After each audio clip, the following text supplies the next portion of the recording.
Hey guys, welcome back on this part 2 of putting the subframe and engine mounts on. We're going to carry on with that. I'll show you on this side the engine mount going back on, and also the respective engine shock absorber, and we'll show you how I fitted the little dampener bushings on this side, and then it's repeated on the other side. What we've got is also the sway bar bushing kit that we were waiting from Nimara in Germany. So let's get cracking on that. First of all, we'll hit this engine mount here so that the engine can finally sit back down on the subframe. Remember, we've done that side, we'll just do this side and get that all bolted up, and then we'll remove that dampener and get the bushings on that, and then put that on as well. Okay, so here's the engine mount. Bolts here, we'll put some anti-seizure lubricant on. This is the engine dampener. This goes on to the arm that comes off the block there, and then we've got our heat shield. So let's get these lubricated up, and then we'll get this back on loosely until everything lines up. You don't want to snug these down and snug this down until all three are in line. It might need the subframe, because the subframe's still kind of hanging. We can move that around a little bit to enable everything to line up. So let's get this position. Okay, we've run into a little issue here, and this is something that you've got to be extra careful about. I went to install the driver's side mount, and one of the Allen bolts just didn't seem to want to go in perpendicular to the frame. It kept fighting me and wanting to go off to a weird side, and it would finger tie up to a point, and then, you know, when you're doing a bolt up and you just know something's not right, and I went up and it stopped, and you don't want to start forcing it and cross-threading in the frame, that's for sure. But I've been trying for about 15-20 minutes or more on this Allen bolt on the front of the engine mount here, and I cannot get it in to where I'm happy with it, and erring on the side of caution, I've undone the other engine mount, the main top bolt, and we're going to have to drop the subframe pretty much completely to see what's going on there, because I'm certainly not going to force anything and, God forbid, snap a bolt or anything like that. So it's best to just back off, maybe have a break from it. I mean, it's a bit warm here today, it's about 100 degrees, so but I want to keep going at it. So it's just one of those things. So we've got the engine supported anyway, and I haven't reconnected anything, so I've just disconnected the right hand side engine bolt, main one, so the subframe should just come down and then we can see what's going on. So let's leave the camera running and I'll show you.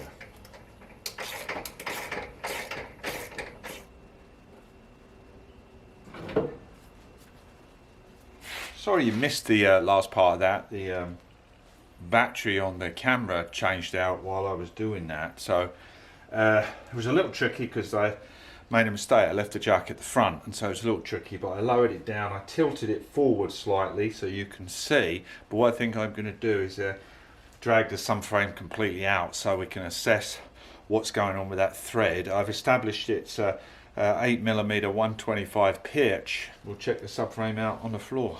So it wasn't what I wanted to do, but these are the sort of things that come up, you know, one thing after another. It can be a chain reaction, but take the opportunity to check other things while you're under there. So anyway, let's drag that sucker out.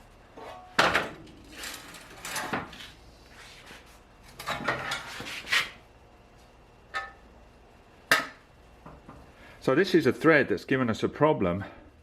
Let me show you. So bolt seems to go in okay at that point. I mean, it probably won't do it now. See, it just jams up, and I've been trying it. So you want it going perpendicular to the frame. Frame's this way, you want to go in straight. But what was happening, I was getting to a point where I can't do it now with holding the camera, but it was going in like that, and I kept fighting it to bring it back, and it weren't having it. I'm going to stop now because it's blooming hot. It's about 105 in here, so I'm going to just tidy up. See, there you go. See, it grabs nice there. And what I've been using is this knurled thing, so you're not putting too much stress on it. it was going up to a point and then just not liking it, so I couldn't get it started.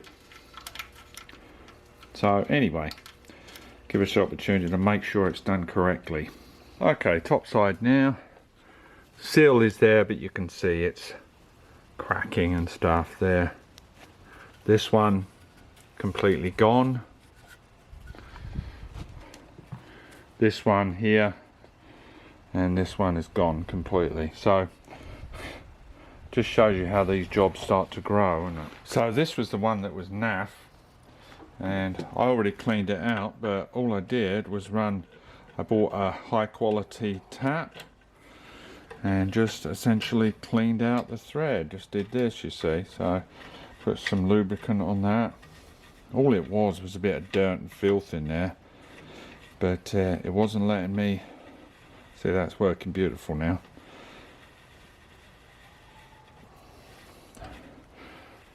So that's why we took the thing out in the first place. Then it of course led on to all these other jobs.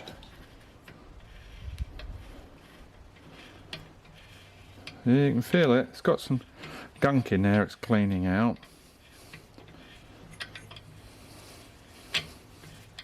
So anyway, that's what we did for that. So buy yourself a good quality tap to do that. So we're all good there. Whoops. So, okay, so it's been a few weeks since I've been on the subframe, so I'm a little bit, can't remember where I left off actually, but obviously we've got the subframe out. I got one of the springs out, as you can see, and I'll show you my method of getting that out. It was probably better to take it out while the frame's in the car, but anyway, I didn't do that because I didn't realise I was going to have to go this far. So let me show you what I found first of all. Now I thought I knew that the seals were not very good on a couple of the pins on the control arms. I'll get you in close, but before I take the camera off the tripod, I want to show you. Now I thought the king pins were okay. When everything's under tension, obviously it feels all tight. But watch this, if you can. Well, number one, look at that. I'll hold this guy. Look how wobbly all that is. That pin that goes through the bottom bushing here, you know, there's a little part that attaches to the king pin, then there's a round piece here, a yoke, and then the pin goes through. You see we've got a ton of wear there, probably due to poor lubrication before I got it, because I lubricated quite a bit. So, and then on the top here, on this pin, there is a little play there, as you can see. Then this whole thing's, we've got a little bit of rocking and rolling here.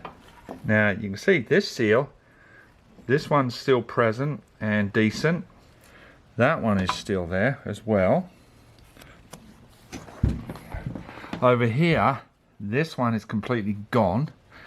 This is gone completely. This one is still, is that still present? Yeah, that one's good. Oh, well, good, it's still there, about good. But let me turn this over. I'll take the brake calipers off just to lighten some of the weight, and I'll take the rotors off in a minute. Let me move this over a minute. Alright, so what I did on the other end, that worked okay, but I thought we could improve it, was I took one of these bolts out at a time, and I put double nuts on this end, and then a larger connecting nut here.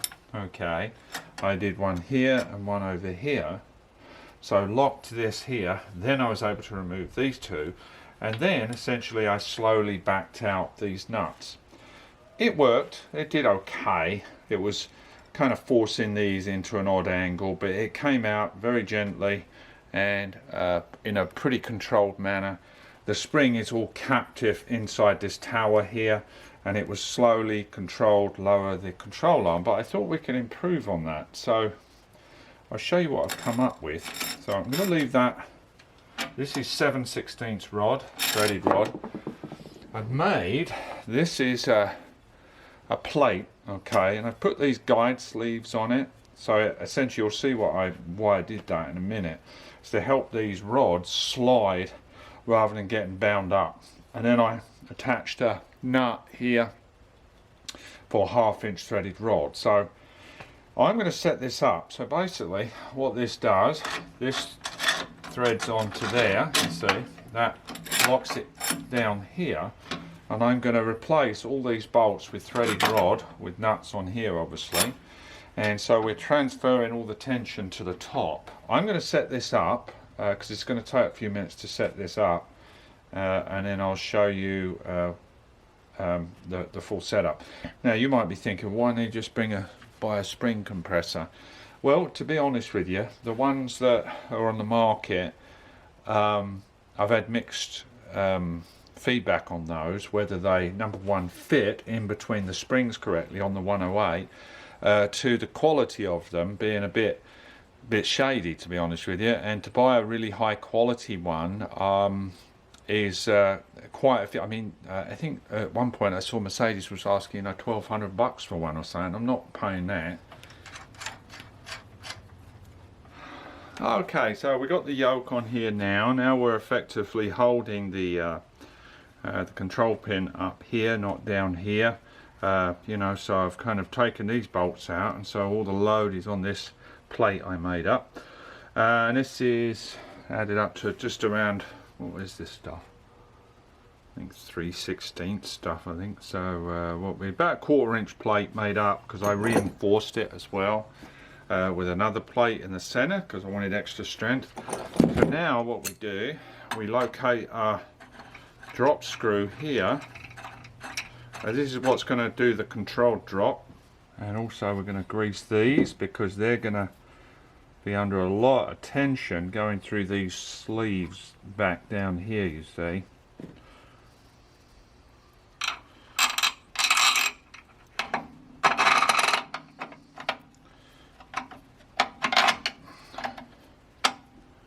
Alright, I think you get the picture now. So this nut is going to be the loaded nut, right? So when we start to wind it down the shaft, then these are going to come up through there and then relieve this. Obviously I've got to, once I start relieving these nuts, all the force is going to be transferred to that guy. So let's do that. Almost like safety nuts, I guess you can call them.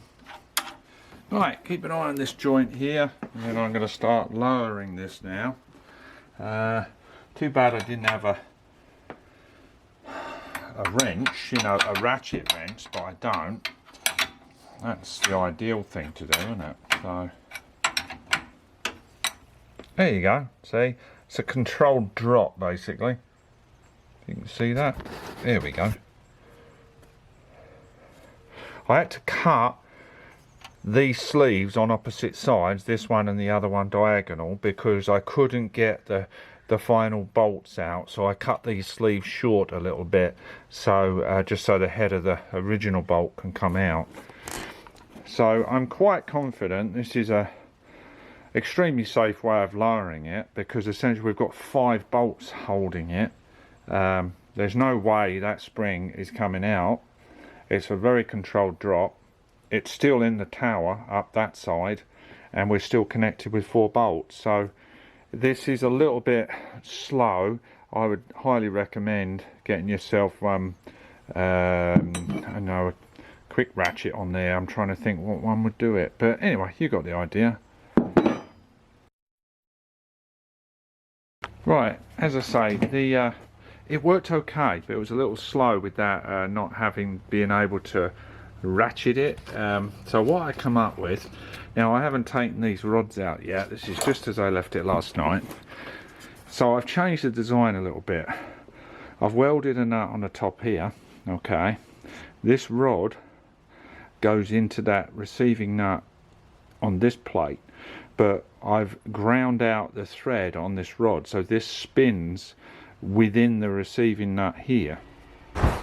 So I've removed the rod here, and as you can see, here, I've ground out this. So this just spins in, not this nut, but the nut underneath it. So what we'll do, put a load of grease on here, okay, so it spins nice. and essentially pushes onto that plate. Okay, and then we'll put some grease on the thread here, because obviously this is under a lot of stress and you don't want any galling action. You will see the first time in this in action. Essentially, will this work to recompress the spring back into the subframe? I don't see why it wouldn't work.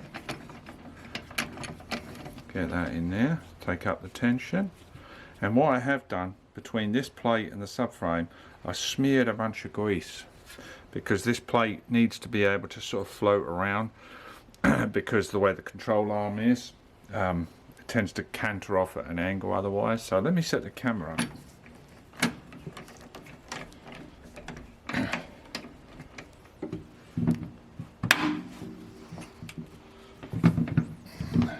Let me get my impact driver on that.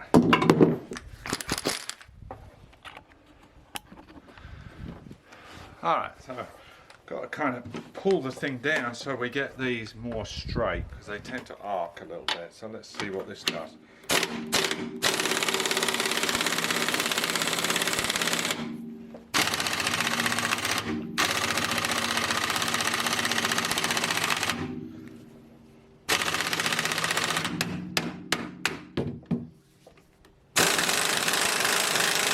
There you go.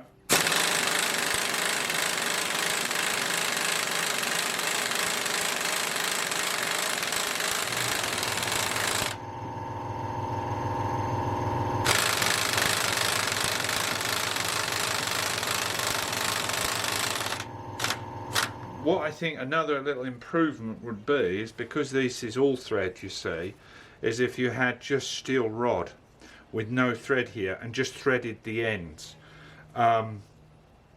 because you really don't need all this thread. It's just tight at the ends here, you see, bolted at the ends.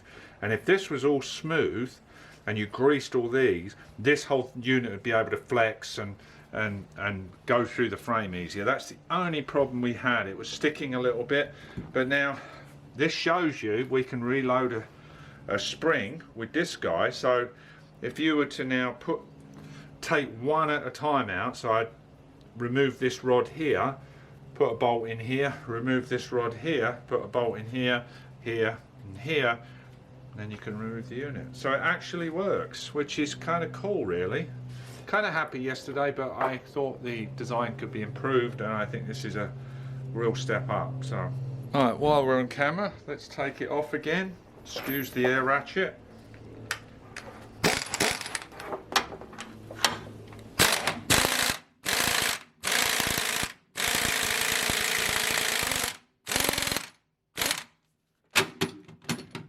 So you can see there, like, it catches a bit.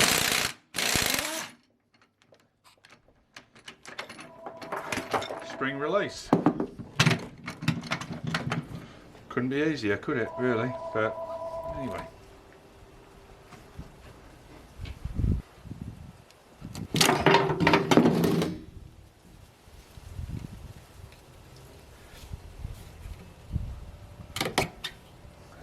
There's that rubber buffer at the top there. That actually looks in pretty good shape. Pull the other one out. They don't look bad. I don't know whether they've got any markings on them for size. I know they come in different sizes, but well, they look in pretty good shape. Wonder if someone's been in here before. So anyway, so just watch this play here. See that? That's rocking and rolling all over the place, and the same up the top there. So obviously this poor old girl was well past due. Well, first things first, I want to get these calipers off, because you just have to get them off, right? So let's take this what they call ET's finger off. This little hard line on the back here. It's got some Allen bolts. Actually, it's an 11. Break that line. There we go. Make sure you're careful with these things, because These are very expensive little hard lines, these are, with this little receiver at the top here. So I'll get those off and then we'll get the calipers off.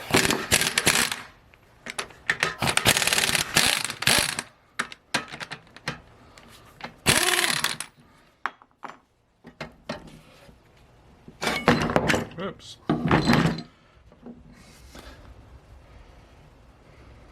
Okay, number one. Then we can get to these two Allens at the back here, but obviously we've got to take the rotor off first. At pry bar here. There we go. I greased these not too long back, so let's get that nut off there. Alright, just undo this guy.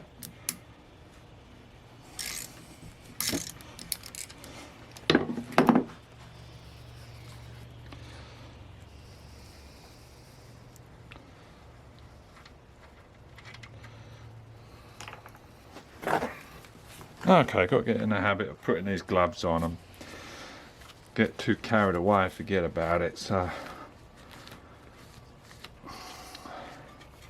and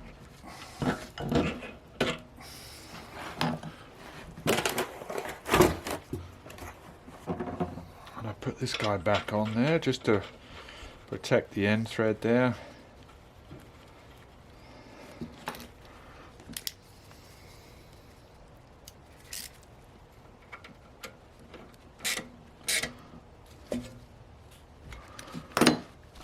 Right, wipe off, and then we can take this shield off.